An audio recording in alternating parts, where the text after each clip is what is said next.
ঈশ্বরদী ও দাসুরিয়ায় বৈষম্য বিরোধী কোটা আন্দোলনে ছাত্র ও ছাত্রলীগের মধ্যে সংঘর্ষ হয়েছে। এইসব সংঘর্ষে ক্যামেরাম্যান মামুন, মাই টিভির সাংবাদিক আলিফ ও মোহনা টিভির সাংবাদিক হুজ্জাতুল হীরা সহ অন্তত 12 জন আহত হয়েছে। আহতদের বিভিন্ন ক্লিনিকে চিকিৎসা দেওয়া হয়েছে। শনিবার রাতে বৈষম্য বিরোধী কোটা আন্দোলনের স্থানীয় সমন্বয়কের পক্ষ থেকে ঈশ্বরদীর 0 পয়েন্ট রেলগেটস্থ কেন্দ্রীয় শহীদ মিনার চত্বরে জমায়েত হওয়ার ঘোষণা দেয়।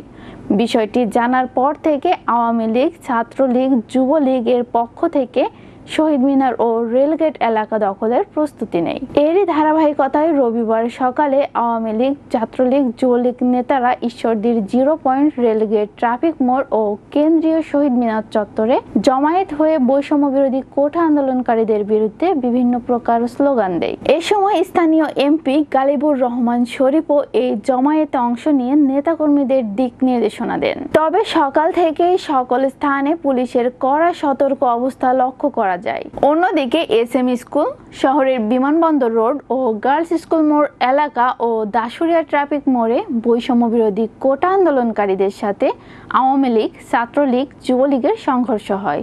সংঘর্ষে উভয় পক্ষের মধ্যে কয়েক রাউন্ড গুলি ও ইট পাটকেল নিক্ষেপের ঘটনা ঘটে। পরিস্থিতি শান্ত করতে পুলিশ কয়েক রাউন্ড টিয়ার সেল নিক্ষেপ করে।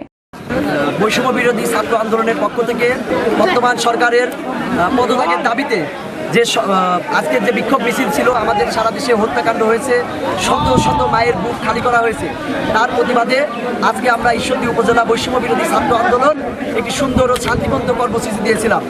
আপনারা অবগত আছেন, আমরা ঈশ্বরদী SM স্কুলে আমরা অবস্থান নিয়েছিলাম।